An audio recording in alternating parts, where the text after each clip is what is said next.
Antarctica is home to numerous secrets and unusual occurrences, and today I'm revealing 15 of the strangest happenings in Antarctica. Starting with number 15, the Blood Falls.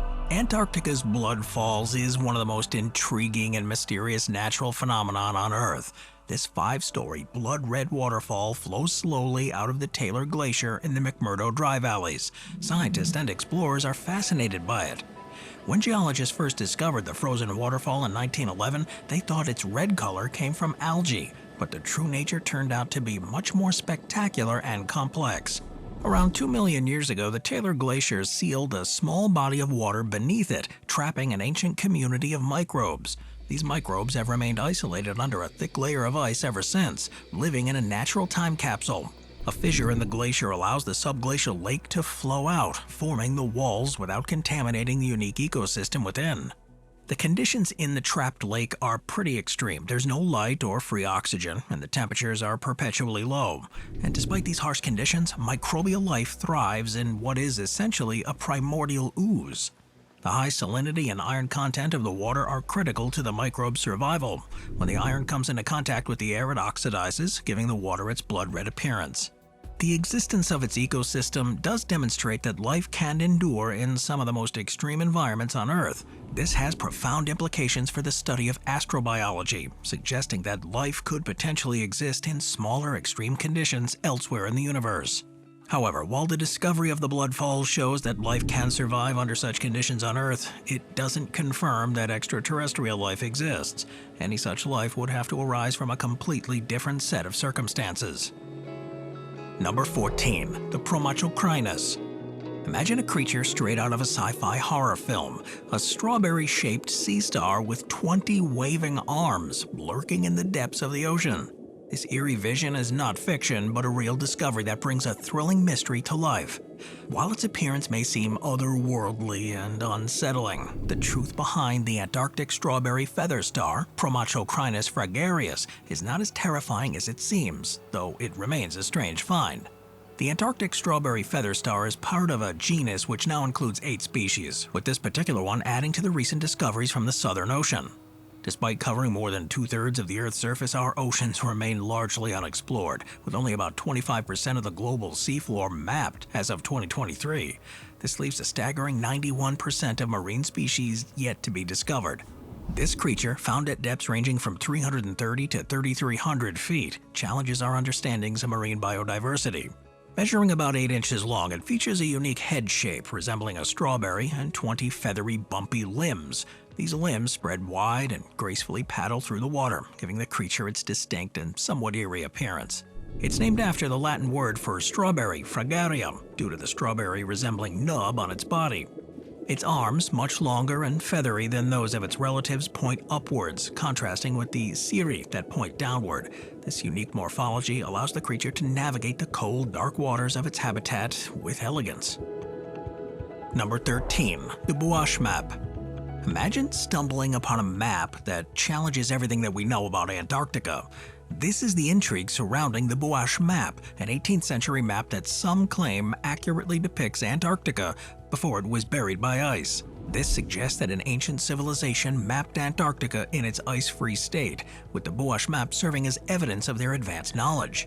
Named after French geographer Philippe Buache de la Neuville, the Buash Map is often said to have been published in 1737, but it is dated September 3, 1739. The claim that it depicts Antarctica's subglacial topography originated from Charles Hapgood's 1966 book, Maps of the Ancient Sea Kings. Hapgood suggested that Buache based his map on an ancient source, possibly created by a highly developed civilization or alien cartographers, showing the true ice-free coastline of Antarctica. However, this interpretation has critics. One major argument is that we still do not know for sure what the subglacial topography of Antarctica looks like. Modern technology has given us some insight, but not enough to definitively compare it with this map. Additionally, there are notable differences between the Buache Map and the Piri-Reis Map, another map purported to show an ice-free Antarctica. Closer examination of this map reveals clues that challenge ancient civilization theories. The map contains French legends with terms like conjecture and soupçonner on parts of the southern continent, suggesting that Buache was hypothesizing rather than copying an ancient map. These legends indicate that Buache was speculating about the existence of a southern landmass based on reports from contemporary explorers such as Jean-Baptiste Charles Bouvet de Lozière, who observed many icebergs during his southern voyages. Number 12. Tabular icebergs. So imagine an iceberg that appears to have been meticulously carved into a perfect rectangle, an almost otherworldly sight amidst the chaotic beauty of nature. This is precisely what NASA scientists spotted floating near the Larsen C ice shelf in Antarctica. This iceberg looks nothing like the craggy, uneven mass that famously sank the Titanic, perhaps the most notorious iceberg in history. Yet despite its strange and almost artificial appearance, this rectangular iceberg is a natural phenomenon rooted in the fascinating process of ice formation and breakage. Alec Petty, a sea ice specialist and research scientist with NASA's Operation Icebridge, provides insight into how such an iceberg can come to be. He likens the process to a fingernail that grows and grows until it becomes weak and brittle. Similarly, as the iceberg extends out into the ocean, it loses support from the ice shelf, making it susceptible to breaking off due to tides or strong winds. But what about those remarkably straight lines and sharp angles? Could this mean it was made by aliens? Well, Petty compares the breakage to a glass plate shattering. When the stress causes the ice to crack, it often does so along straight lines. This rectangular iceberg spotted by NASA is about a mile wide, a significant but not extraordinary size compared to other icebergs from the Larsen C shelf. For instance, a much larger iceberg known as A68 calved from the same ice shelf in 2017 and covered an area of about 2,200 square miles. Number 11. Ancient meteorites. Believe it or not, Antarctica may just be the closest thing to space on Earth. Does that make sense? Well, it will soon. Antarctica is a meteorite hotspot unlike any other on Earth. Since the discovery of the Adelaide Land meteorite in 1912, scientists have retrieved over 45,000 meteorites from the Antarctic ice, each one a precious relic from the early solar system. And with an estimated 300,000 more meteorites still waiting to be found, researchers have now a new tool to guide their search, a detailed map highlighting potential hotspots for these extraterrestrial rocks. The Antarctic landscape offers unique advantages for scientists. The stark contrast between dark meteorites and white ice, coupled with the scarcity of terrestrial rocks, makes spotting these space rocks pretty easy. The cold, dry conditions of Antarctica also help preserve meteorites, some of which have lain undisturbed for over 1 million years. However, the sheer size of Antarctica, 5.4 million square miles, poses a considerable challenge for those seeking these small, scattered relics.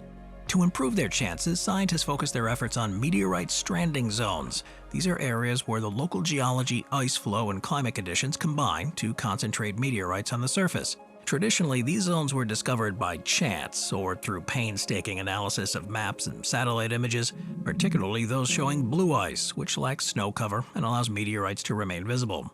It is such a hotspot that various space programs have teamed up with both each other and experts to help map out where these meteorites may pop up. In early 2023, researchers made an exciting discovery, uncovering one of the heaviest meteorites ever found in Antarctica. On the Niels Larsen Blue Ice Zone near the Belgian-owned Princess Elizabeth Antarctic Station, they discovered a small horde of meteorites, including a standout specimen weighing 16.7 pounds.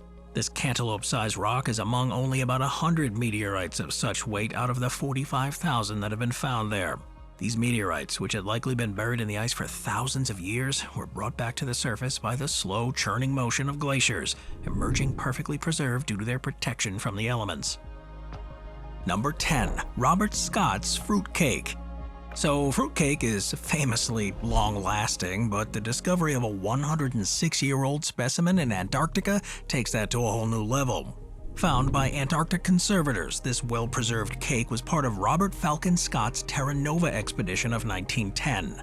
Despite its age, the fruitcake remains in surprisingly good condition, testing the boundaries of the treat's renowned longevity.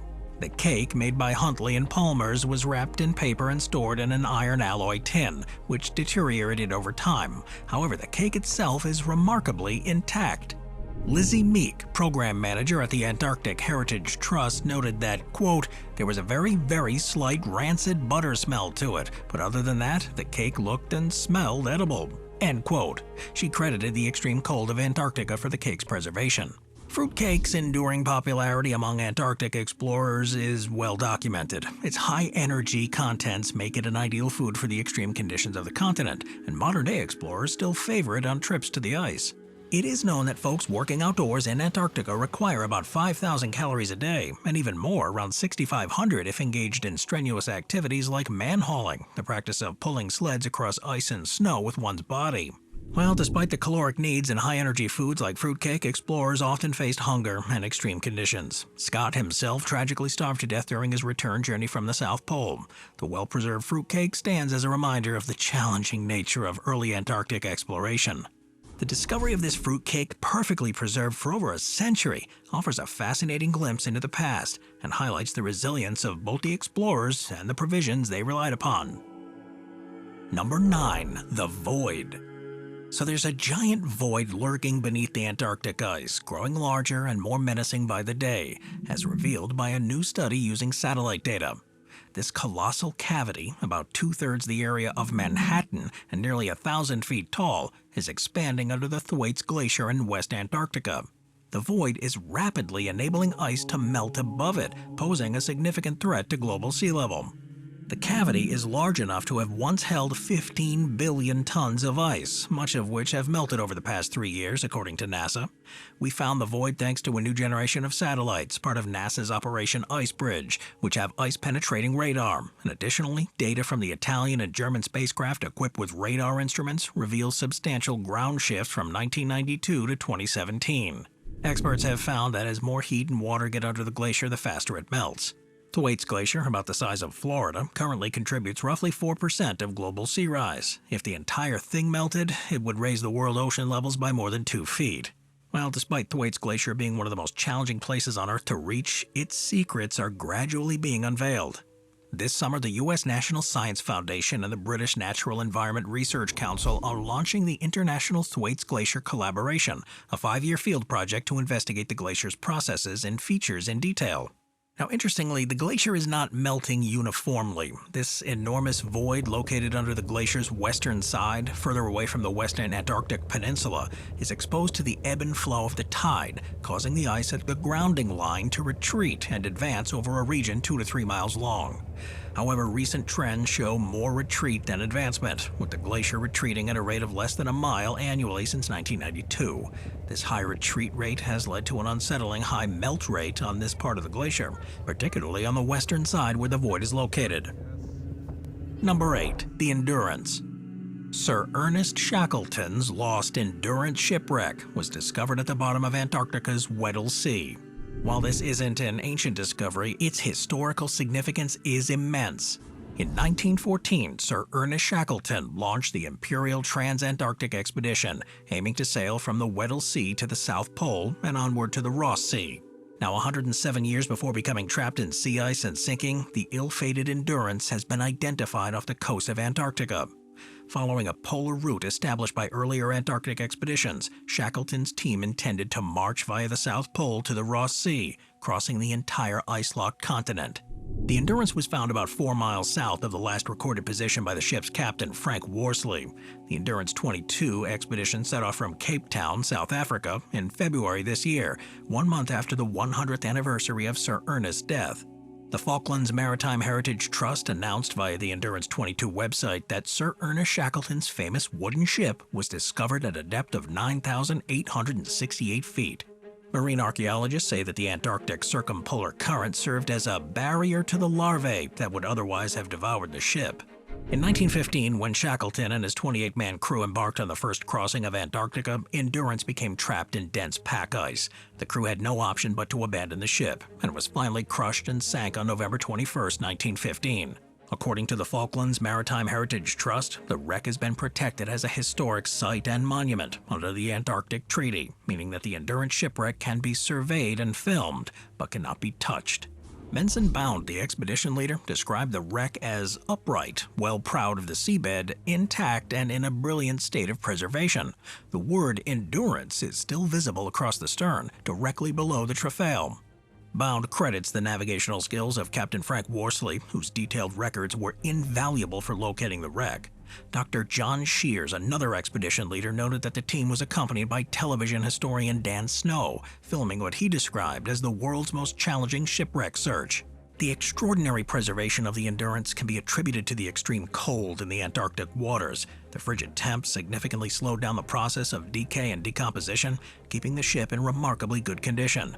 Additionally, the Antarctic circumpolar current acts as a natural barrier, preventing organisms that typically consume wood from even reaching the wreck.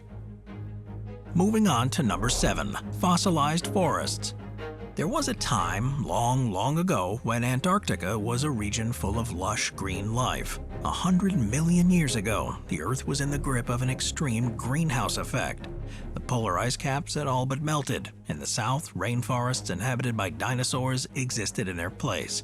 These Antarctic ecosystems were adapted to the long months of winter darkness that occurred at the poles and were truly bizarre.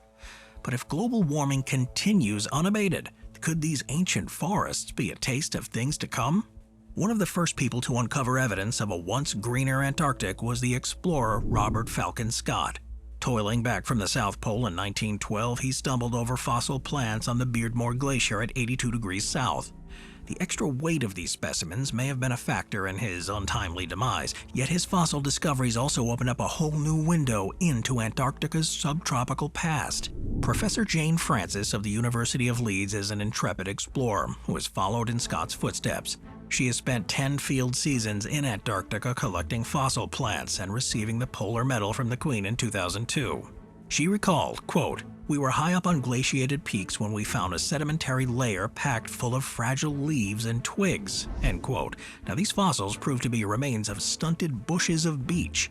Only 3 to 5 million years old, they were some of the last plants to have lived on the continent before the deep freeze set in.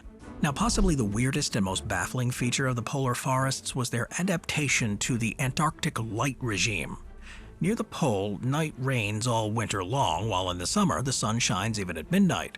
David Bierling of the University of Sheffield and author of Emerald Planet explained the challenge that Antarctic trees must have faced in this unusual environment. Quote, "During prolonged periods of warm winter darkness, trees consume their food store," he said, "and if this goes on for too long, they will eventually starve." Visiting the frozen wasteland of Antarctica today, it is hard to believe that rainforests haunted by small dinosaurs once flourished where 3-kilometer thick ice sheets now exist. However, the geological record provides irrefutable evidence that dramatic climate fluctuations have occurred throughout our planet's history. Indeed, over the past 50 years, the Antarctic Peninsula has warmed by an alarming 2.8 degrees Celsius faster than any other part of the world. So, if this warming were to continue unabated, could an Emerald Antarctica be reborn? Number 6. Lost continents. A map reveals the remnants of ancient continents lurking beneath Antarctica's ice. The map shows that East Antarctica is made up of multiple cratons, which are the cores of continents that came before, according to study leader Jörg Ebbing, a geoscientist at Kiel University in Germany. The findings help reveal fundamental facts about the Earth's tectonics and how Antarctica's lands and ice sheets interact. Because the continent is so remote and buried in ice, Antarctica is a bit of a blank spot on the geological map, Ebbing said. Researchers used data from the European Space Agency's Gravity Field and Steady-State Ocean Circulation Explorer satellite to fill in the blanks. The satellite orbited Earth from 2009 to 2013, gathering data on the planet's gravity field. Gravity's pull does differ very slightly from one point on Earth to another, depending on changes in topography and the density of the planet's interior. By measuring these changes, this satellite provided the data to make a full gravity map of the planet. Ebbing and his team used other satellite data to virtually strip the ice from Antarctica to focus on the bedrock beneath. When they looked at this layer, they found evidence of the continent's history as part of Gondwana, a supercontinent made of the modern southern hemisphere continents, which broke up about 180 million years ago. East Antarctica's crust is thicker than West Antarctica's. It's between 25 miles and 37 miles thick, compared with the West's 12 miles and 22 miles thick. The East Antarctic crust is also a mishmash of older cratons, Ebbing said, including the Mawson Craton, which has a matching fragment in southern Australia. Now, this new data revealed more complexity in the East Ancient Cratons than previously known. The existence of this low-density portion of the upper mantle, the layer of the planet beneath the crust, may be due to an ancient mantle plume. Now, mantle plumes are places in the mantle where hot blobs of rock rise like lumps in a lava lamp. They can sometimes lead to the formation of volcanoes. The Antarctic mantle plume would date back to sometime in the last 66 million years, according to the researchers. Number 5. The Piri-Reis Map. The Piri-Reis Map is a strange little artifact drawn on gazelle skin parchment and measuring roughly 35 by 24 inches. The map, created by the Ottoman admiral and cartographer Piri-Reis in 1513, is currently in pieces, but the surviving sections depict various parts of the world as understood by 16th century cartographers. Among the regions shown on the map, one of the most intriguing is the depiction of what appears to be the northern coast of Antarctica. But this depiction of Antarctica on the Piri-Reis map has sparked considerable debate. The continent is shown connected to South America and does not appear to be covered in ice. This is puzzling because according to mainstream historical understanding, Antarctica was not discovered until 1733, and it's been ice-covered for millennia. One proponent of the map's accuracy is Captain Lorenzo Burrows, a U.S. Air Force captain with a background in cartography. Burrows claims that the depiction of Antarctica is accurate and represents the continent before it was covered in ice over 6,000 years ago. This theory is further explained by Dr. Charles Hapgood, a professor and historian who suggested that the Piri-Reis map might be based on materials that predate 4000 BC, from a time when no known advanced civilizations even existed. Skeptics of Hapgood's theory argue the land masses on the map might not be Antarctica at all. Some cartographers suggest that it could be an exaggerated representation of the South American coastline. They point to modern physical features in both the South American coast and interior that are included on the 16th century map as evidence. Well, despite the controversy, the Piri-Reis map remains a fascinating artifact that does challenge our understanding of historical cartography. If the map is indeed depicting Antarctica, it raises profound questions. It suggests the possibility of advanced knowledge and technology long before recorded history. Number 4. The Dry Valleys. In the farthest reaches of the world, where everything is white with blinding snow and ice, the McMurdo Dry Valleys of Antarctica stand as a striking anomaly. Ice and snow-free due to unique conditions, these valleys have intrigued researchers as the closest landscape on Earth to Mars. With 98% of its surface covered in a mile-deep sheet of ice, this place epitomizes an unforgiving environment. Life itself is a rare occurrence in this severe climate, considered the driest, coldest, and windiest desert on the planet. Yet life has been found in this most unlikely of places. Despite having no permanent human population and only a smattering of wildlife, Antarctica is not a hopelessly barren wasteland. Each year, between 1,000 to 5,000 people, mostly researchers and scientists, brave this hostile environment, inhabiting the unique town, quote-unquote, of McMurdo Station.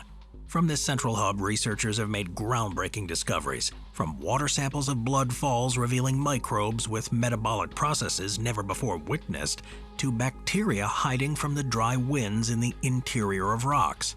While life indeed thrives, the lack of snow here is not a sign of softness, but the result of 200-mile-per-hour katabatic winds.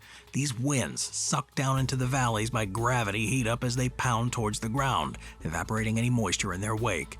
This valley does defy the typical image of Antarctica's snow-covered landscape. It represents a paradox in one of the most extreme environments on Earth. Researchers continue to study this unique region to understand better how life can survive in such harsh conditions and what this might mean for the potential of life on other planets. Number 3. Mount Erebus. Erebus is an apt name for the volcano. In Greek mythology, Erebus was the son of the gods Chaos and Gaia, or Earth. Erebus was made of darkness and shadow, filling the corners of the worlds with his darkness. Currently the most active volcano in Antarctica and the southernmost active volcano on Earth, Mount Erebus features a lava lake, a swirling pool of magma that may be many miles deep. It is one of only 5 such lava lakes that exist in the world. While inside Mount Erebus is extremely hot, the outside is frigid with Antarctic temperatures. The snow-covered volcano is riddled with ice caves carved out by escaping volcanic gases. These gases keep the ice caves at a consistent 32 degrees Fahrenheit, making them a likely spot for undiscovered extremophiles. The volcanic gases heat their way through these ice caves and escape into the air to form enormous 60-foot chimneys of ice, or fumaroles, with deadly volcanic gases pouring out from their tips. Discovered in 1841 by polar explorer Sir James Clark Ross, Mount Erebus was easy to identify as a volcano because it was erupting at the time. Later, polar explorer Ernest Shackleton made the first ascent of Mount Erebus between 1907 and 1909 during the Nimrod expedition. One of the things that makes Erebus significant, and the reason it's the location of the Mount Erebus Volcano Observatory, or MEVO, is that Erebus is one of only a few consistently active volcanoes in the world. Rather than lying dormant and then spectacularly erupting once every few hundred years, Mount Erebus is always active, bubbling, releasing gas, and flinging 10-feet-wide volcanic bombs, hunks of molten rock that sometimes explode on landing, through the air.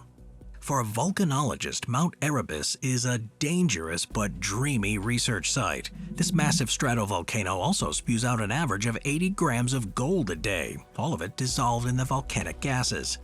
This phenomenon adds to the unique character of Mount Erebus, illustrating the complex and awe-inspiring processes that happen within our planet. Number 2. Ice fish. Oftentimes, the most astounding scientific discoveries are made entirely by accident. It was 3 in the morning, February 2021, and marine biologist Lillian Boehringer of the Alfred Wegener Institute in Germany was keeping vigil in the camera room on board the research vessel Polar Stern, watching live images of the Antarctic seafloor roll by every 20 seconds. More than 1,000 feet beneath the ice floes, Boehringer saw something unusual: teeming ice fish nests ringed with stones. The structures continued non-stop for 4 hours as the camera drifted along. Ice fish inhabit the deep waters of the Southern Ocean, also known as the Antarctic Ocean. And since it encircles that particular continent, there are relatively few fish species living there, and even fewer predators. Because of this, ice fish face little or no competition for the krill, small fish, and crabs they feed upon. They're also ambush predators, which means that the movement consists of short and infrequent bursts of speed.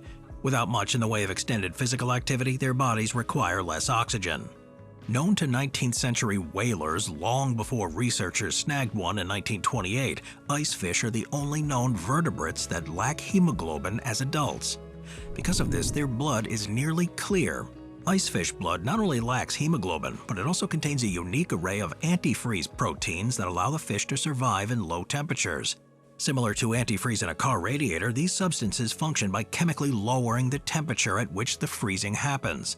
In the ice fish, this antifreeze protein restricts the growth of ice crystals in tissue, including blood, and in hollow structures like the heart and blood vessels. This opens exciting avenues for medical researchers who are experimenting with using antifreeze proteins to prevent damage to tissues and organs stored on ice before their use in transplant and related procedures. According to researcher Kristen O'Brien, what it did do is force an extensive remodeling of the ice fish cardiovascular system. This evolutionary tweak resulted in the fish having 4 times the blood volume and 3 times the blood vessel diameter of a similarly sized red-blooded fish. This means that although ice fish blood pressure and heart rates are low, the volume of blood that leaves the heart with each contraction is high. Additionally, once the blood reaches muscles and organs, extremely dense capillary beds help improve the efficiency of gas exchange. And finally, in one innovative evolutionary twist, ice fish have no scales covering their bodies, so oxygen uptake happens not just through the gills, but also directly through their skin. Number 1. The Doomsday Glacier. Scientists have looked back in time to reconstruct the past life of Antarctica's Doomsday Glacier, so named because its collapse could cause catastrophic sea level rise. Researchers have discovered that the Thwaites Glacier started retreating rapidly in the 1940s, according to a new study that provides alarming insights into future melting. The Thwaites Glacier in western Antarctica is the world's widest and roughly the size of Florida. Scientists knew it had been losing ice at an accelerated rate in the 1970s, but because satellite data only goes back a few decades, they didn't know exactly when significant melting began. By analyzing marine sediment cores extracted from beneath the ocean floor, researchers found that the glacier began to significantly retreat in the 1940s, likely kicked off by a very strong El Niño event, a natural climatic fluctuation that tends to have a warming impact. Since then, the glacier has been unable to recover. What happens to Thwaites will have global reverberations. The glacier already contributes 4% of sea level rise as it sheds billions of tons of ice a year into the ocean. Its complete collapse could raise sea levels by more than 2 feet. Moreover, Thwaites plays a vital role in the stability of the West Antarctic ice sheet, acting like a cork holding back the vast stretch of ice behind it. Thwaites' collapse would undermine the stability of the entire sheet, which holds enough water to raise sea levels by at least 10 feet, causing a catastrophic global flood. The study's findings match previous research on the neighboring Pine Island Glacier, one of the largest ice streams in Antarctica, which scientists also found started rapidly retreating in the 1940s. To build a picture of Thwaites' life over the past nearly 12,000 years, the scientists took an icebreaker vessel up close to the edge of the glacier to collect ocean sediment cores from a range of depths. These cores provide a historical timeline, with each layer yielding information about the ocean and going back thousands of years. By scanning and dating the sediments, the scientists were able to pinpoint when the substantial melting began. The findings are alarming because they suggest that once big changes are triggered, it's very hard to stop them. Once the ice sheet begins to retreat, there's no telling when it will stop. It cannot go on for just weeks or months, but for decades. Simply put, it stops when it stops. While similar retreats have happened much further back in the past, the ice sheet recovered and regrew. However, these glaciers show no signs of recovery.